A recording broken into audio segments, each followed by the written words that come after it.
광대에 무슨 살이 있어? 네, 라고 생각하시는데 광대에 살 있는 분들 꽤 있습니다. 네, 살이 볼록하게 튀어나와. 그런 분들은 그거 빼면은 마치 뼈 수술한 것처럼 효과가 좋죠. 네, 뼈 수술한 것처럼 효과 좋은 경우. 뭐 지방이 있긴 있지만 없는 편인 거죠. 아니, 있다는 거예요, 없다는 건 아직. 안녕하세요. 청담동 더CR 클리닉 대표원장 이승윤입니다. 대표원장 최민입니다. 근데 이 원장님, 네. 한국인들이 네. 특히 여성분들이 네. 광대 때문에 고민하시는 분들 네. 되게 많거든요. 네. 근데 실제로 한국분들이 이 광대뼈가 큰 편인가요? 그럴 수가 있습니다. 모두가 다 그런 건 아닌데 좀 유전적인 영향이 있거든요. 그런 얘기 있잖아요. 네. 북방형, 남방형. 남방형. 네. 네. 우리 한반도가 위치적으로 네. 이 남쪽에서 올라오신 분들도 있을 수도 있고 오래전에 예전에 저기 시베리아 대륙에서 내려온 분들 이게 섞여 있어요. 유전자가 몽골 지역 또는 저기 시베리아에 사시는 분들 네이버에서 이제 검색해서 보시면은 광대가 좀 부각돼 있습니다. 좀 이렇게 얼굴이 있으면은 서양인들은 뼈가 앞뒤로 이렇게 긴 경우가 많은데 얼굴 두상이 좀 북방형으로 갈수록 이게 점점 약간 이렇게 평면적으로 되면서 이렇게 되면 광대가 나올 수밖에 없잖아요. 그렇죠. 옆으로 이렇게 되면은 광대가 별로 없어. 이렇게 되면은 나올 수밖에 없어요. 네, 그런 이유 때문에 광대가 부각되는 경우가 있어요. 그래서 한국인들이라고 무조건 광대가 다 부각되는 건 아니고 어떤 분들은 없는 분들도 있습니다. 그래서 최 원장님 예시로 보면은 전형적인 북방형 얼굴은 아니에요. 네, 그래서 이제 광대가 부각이 덜 돼 있죠. 네. 북방형 얼굴의 특징에 대해서 설명이 필요하신가요? 북방형 얼굴이요? 네. 북방형 얼굴은 광대가 큰 거? 그것뿐만 아니라 북방형 얼굴은 이제 얼굴 모양이 아까 말씀드린 것처럼 약간 이렇게 평면적이고 조금 동그란 편. 콧대가 높고 날카롭습니다. 그리고 눈이 좀 가늘고 길고. 네. 그리고 입이 약간 작은 편? 그런 특징이 있으세요. 남방형은 쌍꺼풀이 있는 경우가 많고 눈이 좀 큰 경우가 많고 얼굴 작고 눈 사이가 약간 모여져 있는 경우가 많고 코가 콧대가 좀 낮고 약간 뭉툭한 경우가 많고 피부가 조금 더 까무잡잡할 수 있고 그리고 두상이 좀 더 덜 평면적으로 하고 두상이 조금 작아 보이는 경우가 있어요. 그런 차이가 있습니다. 그리고 이제 두 번째로 광대뼈가 이제 옆으로 벌어져 있을 뿐만 아니라 북방형이라는 추운 곳에 살았던 분들이잖아요. 그래서 이 부분에 지방이 많아요. 남방형은 따뜻한 데 살았기 때문에 만져도 지방이 없거든요. 그러면은 북방형은 광대뼈도 크고 거기에 지방도 많으니까 이게 광대가 되게 부각돼 보일 가능성이 많겠네요. 그럴 수가 있죠. 네, 그거를 줄이기 위해서 뼈 수술 많이들 생각하시잖아요.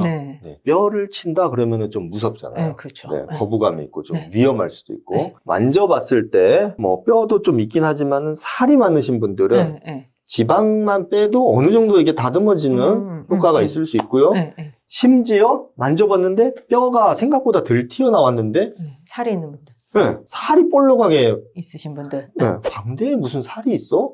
라고 생각하시는데 광대에 살 있는 분들 꽤 있습니다.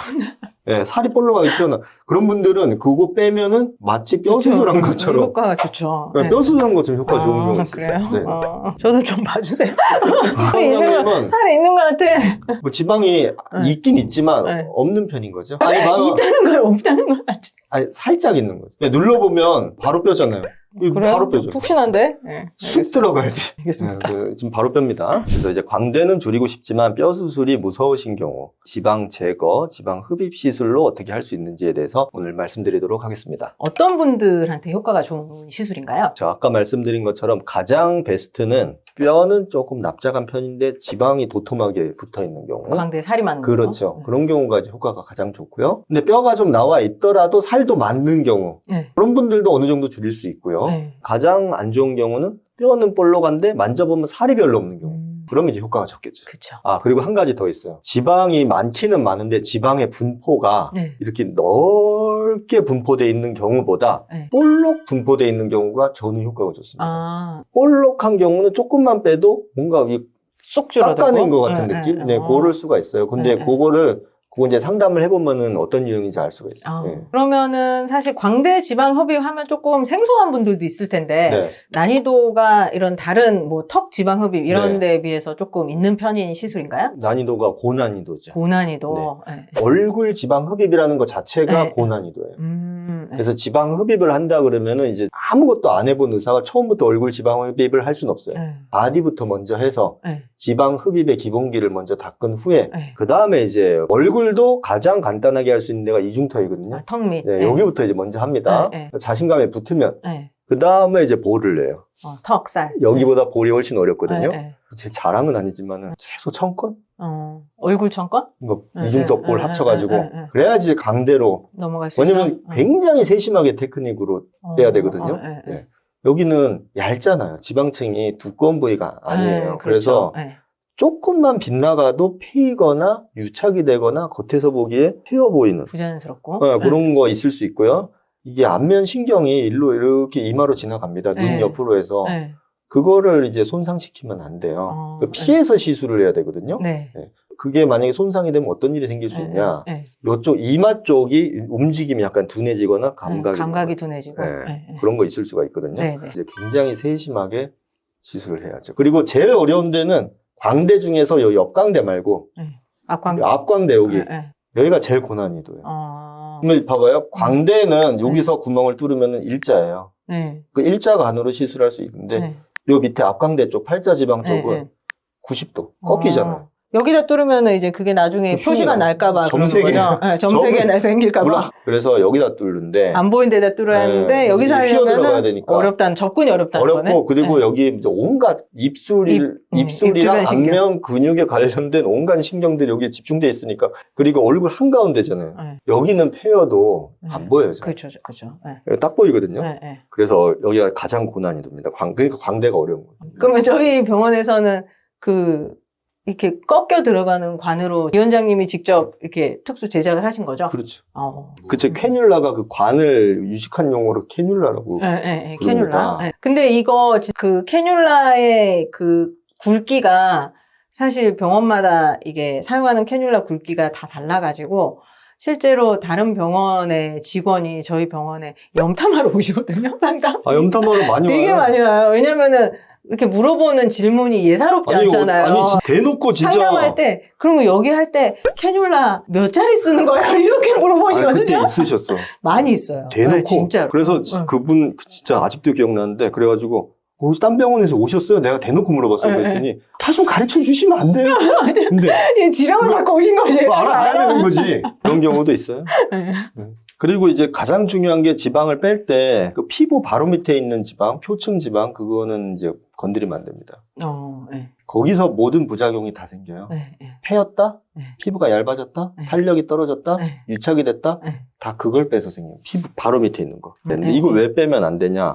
우리가 피부라고 생각하면 겉에 진피, 표피 그것만 피부라고 생각하는데 가죽이라고 부르죠. 살가죽. 그게 아니고요. 피부 바로 밑에 들러붙어 있는 표층 지방까지 포함해서 피부예요.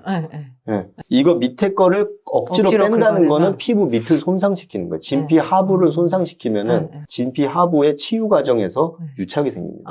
피부가 상해요, 밑에서. 피부 밑에 흉이 생겨요. 그걸 억지로 빼면 그야말로 가죽만 남아요. 흐물흐물하고. 그럼 이제 금방 탄력이 떨어지죠. 탄력이 떨어지고 쭈글쭈글. 그래서 한꺼풀 남겨두고 그 속에 것만 빼야 돼요. 그래서 원장님 지방 싹 다 빼주세요. 막 빡빡 긁어서 빼주세요. 설득시키는데 굉장히 오랜 시간. 그렇게 하면 안 됩니다. 이건 빼면 안 돼요. 피부 밑에.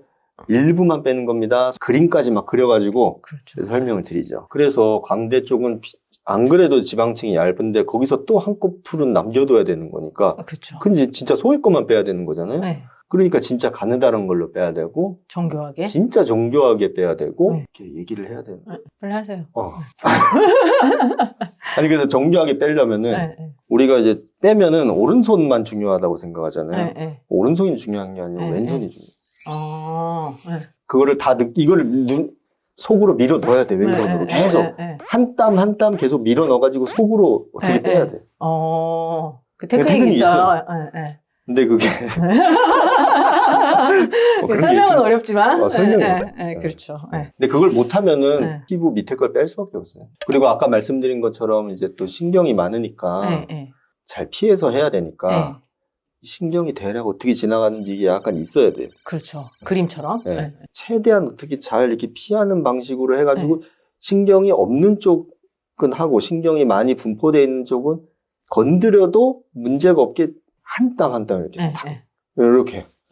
근데 이제 또 광대를 뺀다고 해서 광대만 달랑 빼는 게 아니고 광대살이 여기 약간 요 관자 여기까지 위에까지 볼록한 분들이 있으세요. 네, 네. 그럼 그걸 같이 빼내줘야 돼요. 왜냐? 아. 그걸 안 빼면은 경계가 져요. 그치, 여긴 불룩한데 여기는 납작해지는. 그래서 약간 위에까지 빼야 되는데 거기가 다 몰려 있거든요. 신경이. 신경이. 아. 그러면은 그걸 아예 안 건드릴 거냐? 네. 아니 그거 빼야 돼. 아. 그러니까 그게 어려운 거예요. 그걸 결정을 잘 해야 되는 네, 거네. 잘 이렇게 어떻게 해가지고 심지어 여기까지 빼요. 머리카락 있는 여기까지. 예, 경계를 거기도 살이 있나요?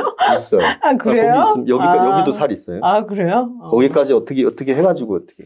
정교한 테크닉으로? 네. 알겠습니다. 그래서 이제 지방 흡입 후에 유지를 잘 하기 위해서 어떤 거를 제가 조심해야 되냐 이런 거 많이 물어보시는데요. 시술만 제대로 하면 환자분들이 주의해야 될 건 별로 없으세요. 아, 그래요? 한 번 뺀 지방은 이제 영원히 없는 거니까. 그렇죠. 뭐 본인이 관리를 잘한다고 패인 게 뭐 다시 돌아오거나 이런 게 아니거든요. 시술을 잘하는 게 가장 중요한 거고요. 모든 게 시술자에 달려 있는 거고. 다만 이제 시술 후에 이제 구멍에 뭐 더러운 거 안 들어가게 이제 그게 아물 때까지 관리 잘하는 거. 상처 관리. 뭐 그 정도죠. 금주, 금연 그런 거. 금주, 금연은 당연히 이제 중요하긴 하죠. 이게 요거 상처 아무는데 방해가 되니까요. 광대가 고민이신 분들, 광대를 줄이고 싶은 분들, 이제 그런 분들 중에서 이제 뼈 수술이 무서우신 경우에는 이제 아까 말씀드린 조건에 맞는 경우 광대 지방 흡입으로도 효과를 낼 수가 있기 때문에 한번 상담을 받아보시기 바랍니다. 감사합니다.